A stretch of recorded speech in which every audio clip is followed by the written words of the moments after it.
diferenciar a urticária de uma lesão urticariforme? Quais exames indicados para diferenciá-las? Neste episódio, o nosso convidado é o Dr. Paulo Criado, professor livre-docente em dermatologia pela Faculdade de Medicina da USP e dermatologista da Lergo Skin, Centro e UCAP. Rubra, a rede de informação sobre urticária no Brasil. O podcast Rubra tem patrocínio da Novartis. Dr. Paulo Criado, muito obrigada pela participação aqui no podcast da Rubra. Eu que agradeço o convite, Patrícia, e a Rubra pela oportunidade de poder transmitir um pouco da nossa experiência em relação às doenças urticariformes e a urticária à população e aos colegas médicos. Doutor, como que a gente pode diferenciar uma lesão urticariforme da urticária? Então, a urticária ela é composta por uma lesão básica, né, que é típica da doença, a gente chama de lesão elementar, né, na dermatologia, que é a chamada urtica, daí vem a palavra urticária. O que é a urtica? A urtica é quando há uma dilatação do vaso de sangue na pele, essa dilatação cria poros na parede do vaso e sai líquido de dentro do vaso para a pele, para a derme, né?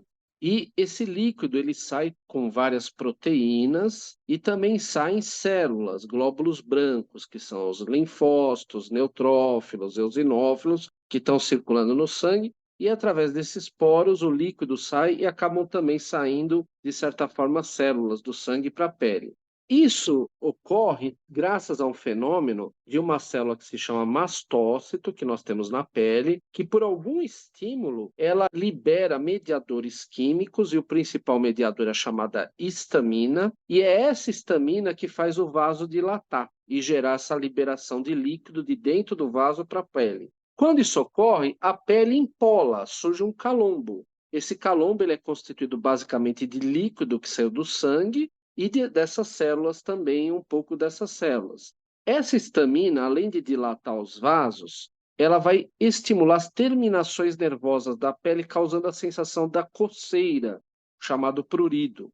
Então, a urtica, que é a lesão elementar que constitui a verdadeira urticária, ela é composta pelo inchaço da pele, o calombo, que é por líquido que sai do vaso, vai para a pele, mas não forma bolha d'água, e que coça pela estimulação da histamina liberada nas terminações nervosas. E ela tem uma característica fundamental, que é a duração transitória. Naquele local, essa urtica ela não dura mais que 24, no máximo 48 horas.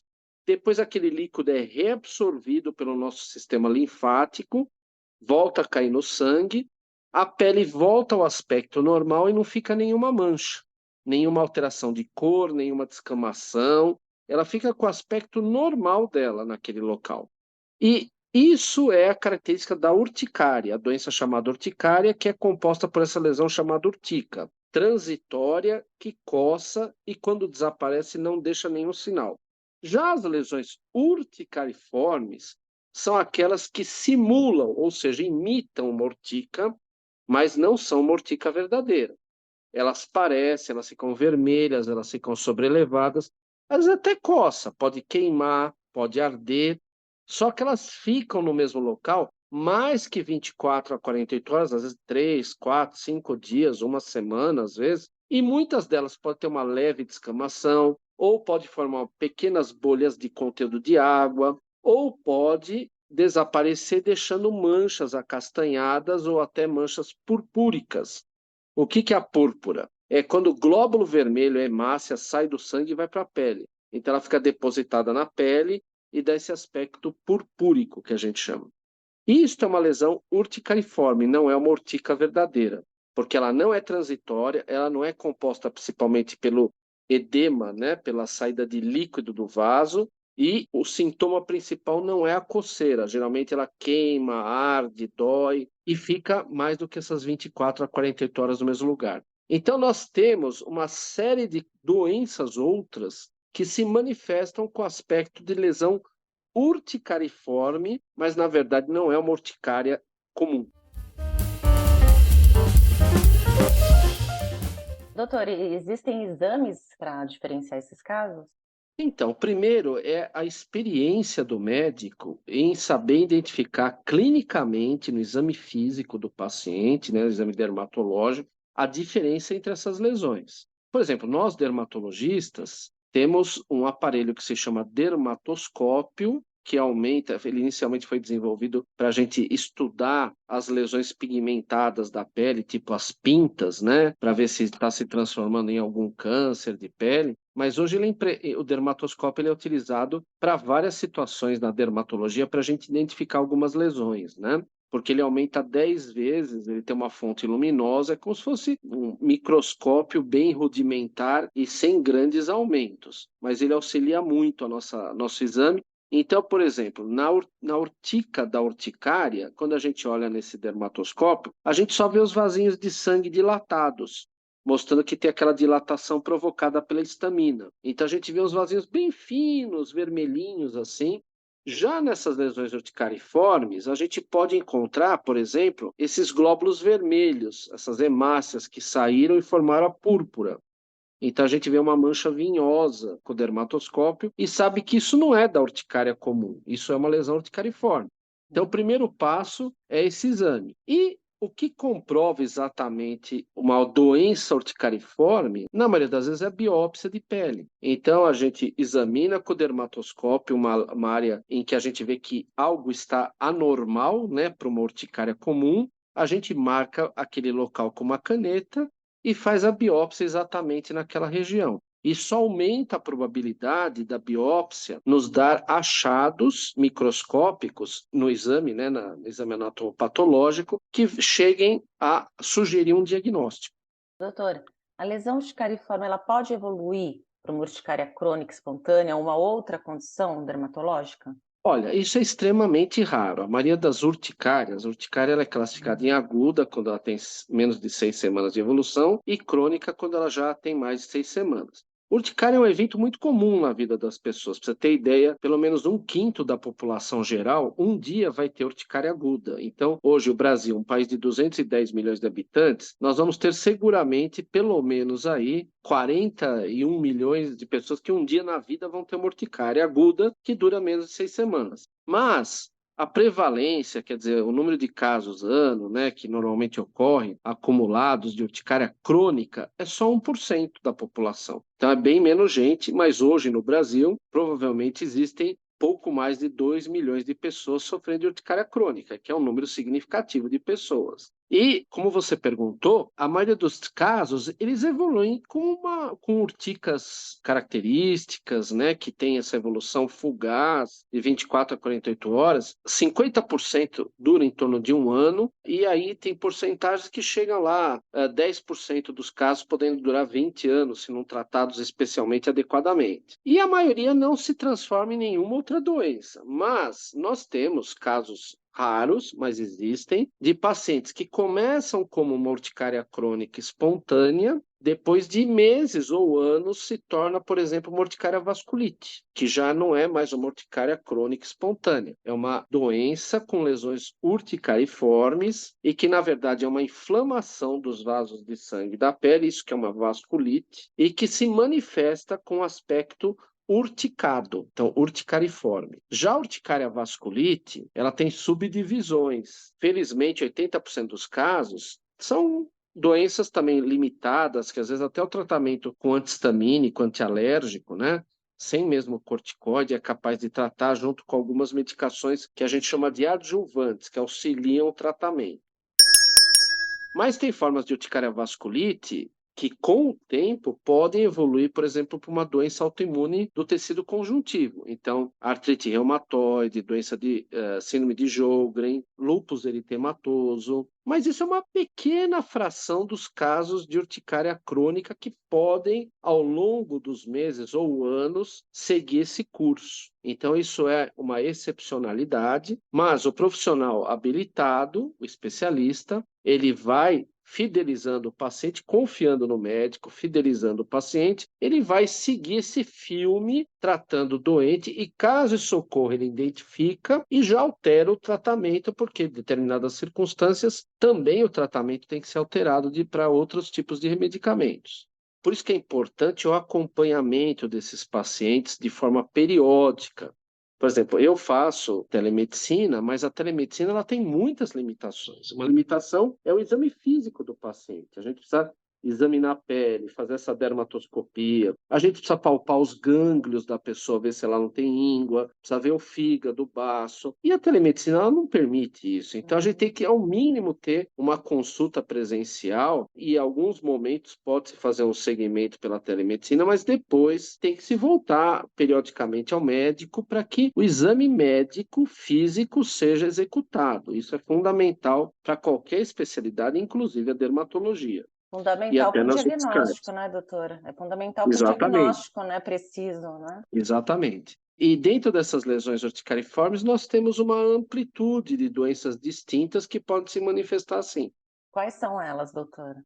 O mais comum, né, que são diagnósticos diferenciais de uma urticária, né, crônica, é a urticária vasculite, né, ou vasculite urticariforme, que a gente chama, que, com volta a frisar, uma doença onde a parede do vaso sanguíneo da pele está inflamada, já não é mais um problema só do mastócito lá da urticária comum. Nós temos situações como, por exemplo, a chamada dermatite urticada, que é uma condição que dá muito em pacientes acima de 50 anos de idade, pode dar, frequentemente dá mais em homens, mas dá em mulheres também, que são lesões urticariformes que ficam persistentes por semanas, às vezes no mesmo lugar, vão assumindo contornos como se fosse um mapa geográfico, tem muita coceira, mas ela não desaparece como uma urticária comum. E é uma coceira muito intensa. E só a biópsia da pele, junto com o exame dermatológico, pode chegar a esse diagnóstico que tem um tratamento específico.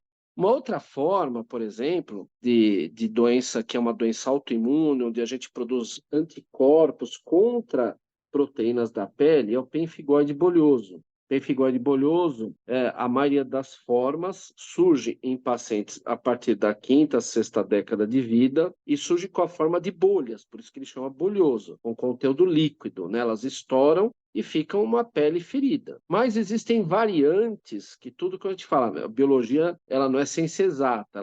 A gente gostaria que as doenças lessem o livro e se comportassem de acordo com o livro, mas infelizmente nós temos variações. Então, existem variantes onde as lesões parecem urticariformes, ficam semanas ou dias naquela conformação, não forma vesícula nem bolha, que é de conteúdo líquido, e quando você faz biópsia de pele com técnicas especiais, você acaba fazendo o diagnóstico de pemphigoide bolhoso.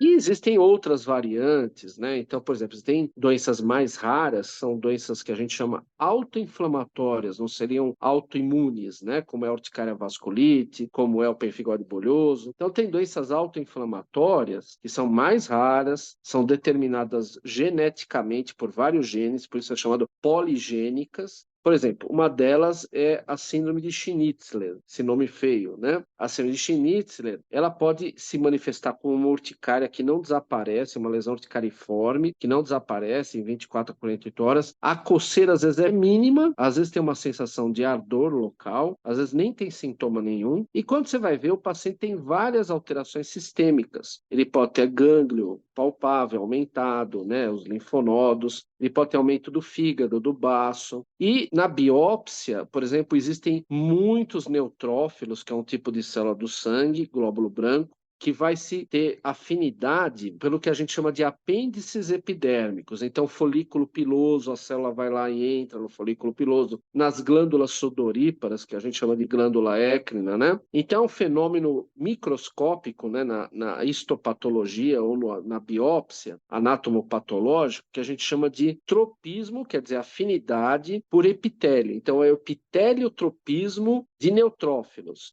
Isso é importante, por exemplo, o dermatologista que fez a biópsia, quando ele está suspeitando da doença, ele na carta, no pedido da biópsia, mandar para o patologista, olha se não tem epiteliotropismo neutrofílico, porque esse dado chama muito a favor, por exemplo, de doença de Schnitzler. E aí também no exame de sangue, que a gente chama de imunofixação de proteína sérica, você vai encontrar o excesso de produção de uma um anticorpo, uma imunoglobulina que chama IgM, que a gente chama de pico monoclonal, porque é uma única célula que dá origem a uma família inteira de células iguais que produzem o mesmo tipo de IgM, o mesmo tipo de imunoglobulina. É um aumento exagerado da IgM, que é característico da síndrome de Schnitzler. Mas esse epitélio tropismo neutrofílico da biópsia é visto também em outra doença poligênica dos adultos, que é a chamada doença de Still do adulto.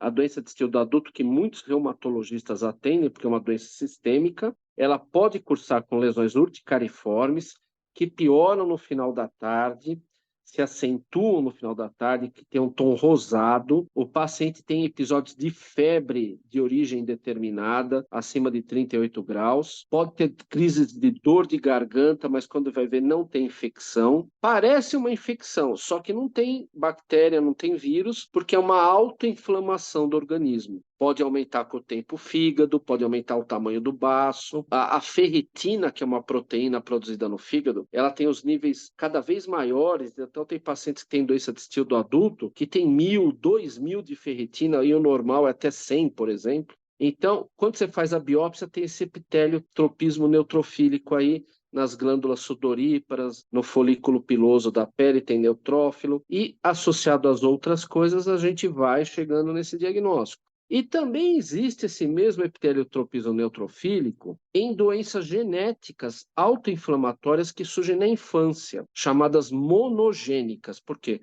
Porque é um erro num gene que causa essas doenças. Então, por exemplo, existem as chamadas criopirinopatias, né, que é uma alteração genética que pode ser herdada, ou a mutação ocorreu no embrião, quer dizer, os pais não têm nada e a criança nasce com aquilo, que dão origem a lesões tipo urticariforme já no primeiros 6 meses de vida. Tem crianças que já no berçário aparecem com essas lesões na pele, que parece uma urticária, mas é uma lesão urticariforme. E essas doenças, elas são caracterizadas por uma inflamação recorrente de vários órgãos, inclusive a pele, e se não identificada precocemente, pode levar a deterioração da vida da criança, antes da adolescência já. Então, hoje tem exames genéticos para serem realizados nessa suspeita, que confirma a alteração, e já existem medicamentos específicos, mas são doenças extremamente raras. Mas o mais comum de lesão urticariforme é, por exemplo, a urticária vasculite no dia a dia.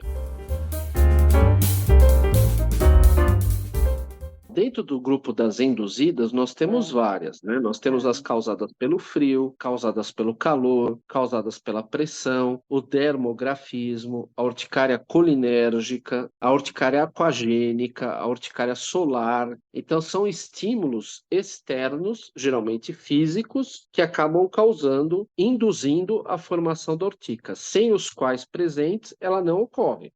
Então, por exemplo, a urticária colinérgica.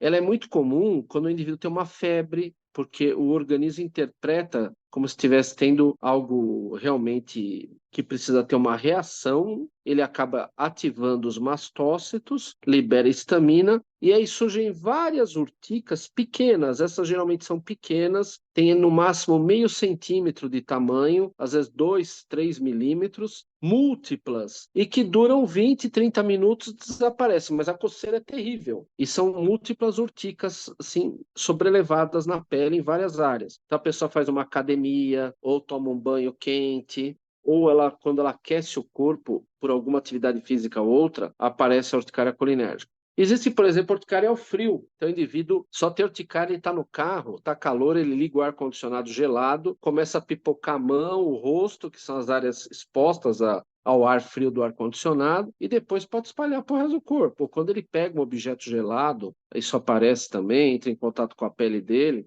Existe a urticária solar.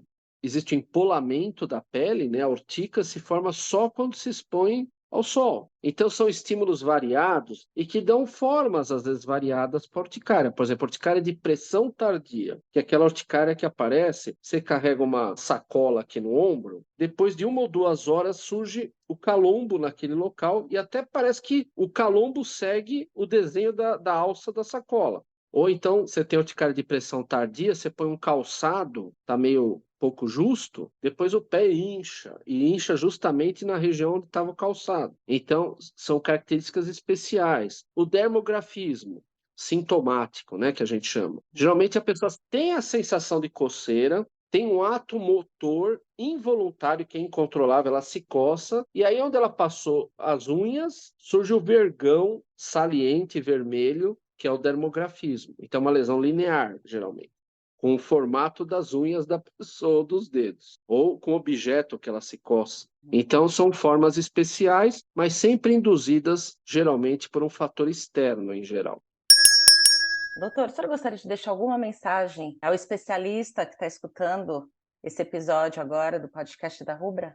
Olha, a mensagem é o seguinte: urticária é uma doença desafiadora, mas é uma doença que compromete demais a qualidade de vida das pessoas que sofrem com ela.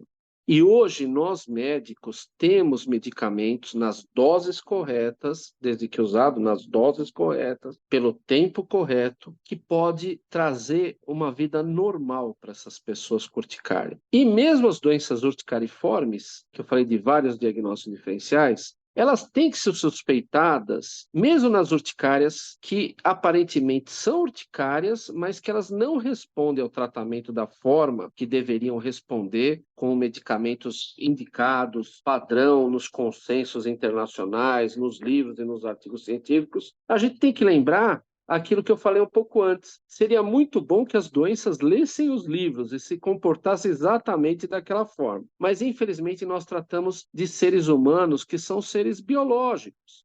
Tem o lado emocional, tem o lado orgânico, e a doença crônica, ela é um filme. Isso eu sempre falo. E os momentos que a gente vê o paciente são instantes, não são o filme inteiro. Então, a gente tem que procurar explicar isso para o paciente, que nós somos parceiros dele na jornada dele com a doença. E nós estamos lá para acompanhar. Então, se algo não ocorrer da forma que deveria ocorrer, melhorar com o tratamento, a gente tem que sentar, pensar, reavaliar o caso.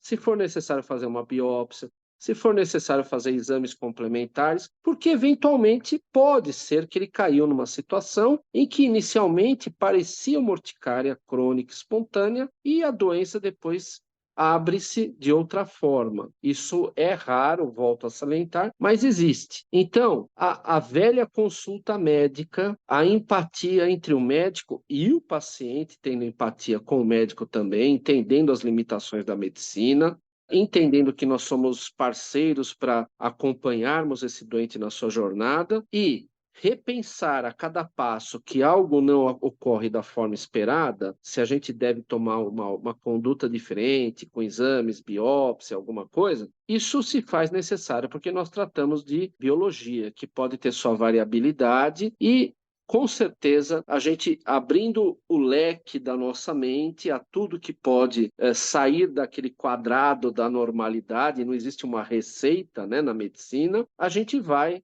conseguir fazer um diagnóstico e chegar a um tratamento efetivo que melhore a vida mesmo dessas pessoas que têm essas outras doenças raras, que são urticariformes, que felizmente não é o mais comum do dia a dia, mas elas existem. Doutor Paulo, muito obrigada pelas explicações, pelos esclarecimentos e foi um prazer conversar com o senhor. Eu agradeço muito, Patrícia, você, a Rubra, pela essa oportunidade. Espero que essa nossa fala possa auxiliar colegas médicos e até pacientes a procurarem um tratamento e uma melhor qualidade de vida.